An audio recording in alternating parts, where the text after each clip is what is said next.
and supporters are their own and are independent of any organization, entity. Nothing said on the show or any of its platforms constitutes a client-attorney relationship or serves as legal advice counsel. No liability, explicit or implied, shall be extended to Igniting Change, its platforms, or the show's host. It's time now for Igniting Change, a weekly provocative and empowering program where you, the listener, can ignite change. Now here's your host, Barbara Arnwine. Get up, stand up for your right.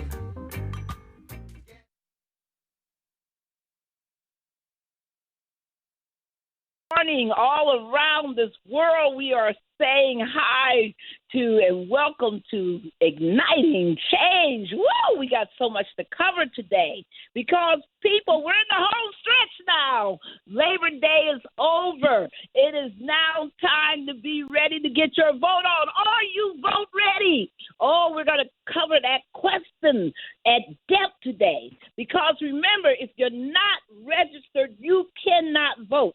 If you are not registered, you cannot vote. So we're going to talk today about our Rise and Vote. Oh, yes, it's a mighty program that TJC has come up with, the Transformative Justice Coalition. We're going to talk about our Rise and Vote, ensuring timely voter registration for young people, homeless people, and everyone. So you know we got a topic, but before I can go any further, you know I got to bring up my co-host, the mighty, amazing attorney, Daryl D. Jones, chair board of the Transformative Justice Coalition and one of the most brilliant attorneys in this country. Hey, Daryl.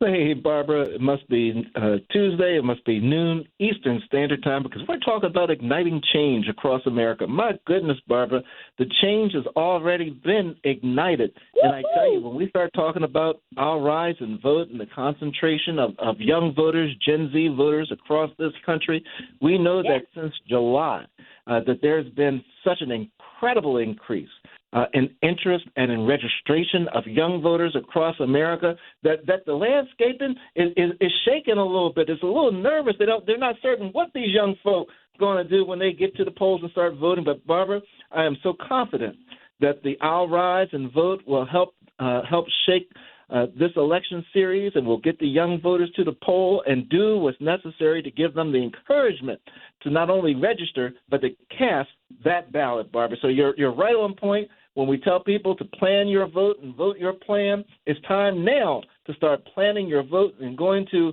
vote.org or vote411.org to check on your voter registration status, Barbara. All right now, people, come on now. November 5th, you're saying, oh, I got time. No, you don't. Because in some states, your voter registration deadline comes up 30 days, even more in some states, before you are able to finally register. You don't want to be sitting up there in the middle of October talking about, oh, I'm going to vote, and people say, but you're not registered. Come on, folks. It's time to do it now. So in order to do that, we got three amazing guests to come on this show who are going to give you all kinds of insights about voting, how to help people vote, how to help people register to vote throughout this country who have no clue and who need your assistance. We are so happy to have today's guests, including Rommel Sandino. Rommel Sandino is the National Organizing Director for the mighty League of Women Voters United States. They are our partners. Oh, we are so glad as Transformative Justice Coalition to work with them every day. And the minute we talked about our Rise and Vote campaign to make sure that people are out there registering and voting, they said yes. And we are so happy to have you on the show today. Hey, Rommel, welcome to Igniting Change. All right. We don't hear you, Rommel, but let me go on to our next guest. who I know is on the line. I spoke to him earlier, and that is the mighty Donald Whitehead. He is the president of the National Coalition for the Homeless. Yes, folks, homeless voters can vote. We got to make sure that they're registered to vote. We're going to talk about how you make that happen. Hey, welcome, Donald Whitehead, to Igniting Change. Well, thank you so much for having me, Barbara. It's always a pleasure to be here, and really appreciate the message of hope that you always give, and just very thankful I can be a part of it. Thank you. It's always our honor to have you on the show. And now I'm really, really also tickled to welcome to this show somebody whose voice this nation needs to hear, because this young man has been out there registering voters like it's going out of style. He has registered more than 1,000 voters in 1 week in the good old state of Alabama. You right. You're talking about Bama's. Well, he's Bamming out there, and he's going to tell you what he's been doing, how he's doing it. I am so happy to welcome to Igniting Change, Eldric Coleman. Hey, Eldric. Good morning. Well, good afternoon, Attorney Arnwine. It's great to be here, and good afternoon, Attorney Jones. I'm sorry. Well, we're so happy to have you. Daryl, you want to kick it off? Sure. You know, Eldric, you're down there in Alabama. You're down there with that newly created district in Montgomery. Tell us, you recently were out there doing some voter registration. Can you share with our listeners what you were doing over there at Alabama State University and what you were able to accomplish? So on campus, we have now formed a voter initiative team, and this team has also been able to work with TJC on some future projects that I won't disclose yet, but we've been able to get a lot of things accomplished. So one of the things that we were able to accomplish was to be able to have a voter registration slip inside of each of the dormitories inside of the residence halls. So on that particular day, we put out over 2,000 voter registration slips in each dormitory. And we also registered peoples and parents as they were moving in on campus. So on the first day alone, with just moving in people on campus, we registered over 300 voters. By the second day, we had registered over 600. And when we started back pulling forms back from the dorms, we realized that we had registered over 1,000 voters, or had voters to change their location to the polling place on campus. We have a polling place on campus where students can come on campus and vote, and we try to recommend those students who are not from a swing state such as Georgia to try to change their voter registration to here and consider voting on campus. So that's one of the things that we've done. We've also been able to incorporate a program called Voting in the Clubs, where we're partnering with local clubs and being able to have voter registration at the clubs as well. So we're out here, we're in the field, we're working, we're making sure we're able to get a lot of people registered. And we're not going to rest until we turn Alabama into the democracy that it needs to be. Well, now, and Eldric, when you say voting at the clubs, you're talking about what type of clubs? Tell me about this program. What is voting at the clubs? What is that? We're going out. So we're prime believers of you have to meet people where they are. So we know that a prime location of people our ages are going to be at clubs or parties or places like that. So we go out, and while they're waiting in line at the clubs or at parties, we register on the vote. We're planning on having some voting parties where we're able to have people who are registered to vote to be able to be admitted in freely, or if not, we'll register them at the door. So like I said, we're getting people where they are, because one thing you might not remember is that person who registered you to vote, but you will always remember that you were registered to vote at the club.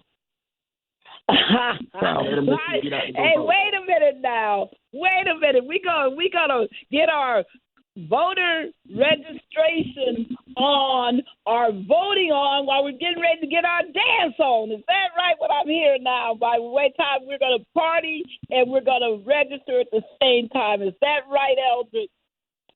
Yes, ma'am. I love it. I love it.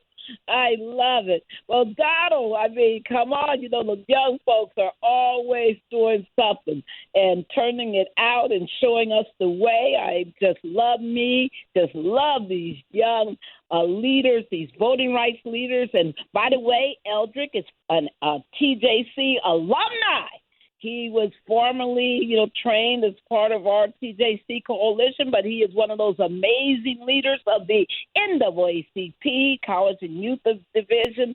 He is amazing and heads up their statewide division. So thank you so much, Eldric, for everything that you're doing. So Donald, one of the biggest misperceptions in America is the belief that people who are unhoused, who are homeless, are unable to vote.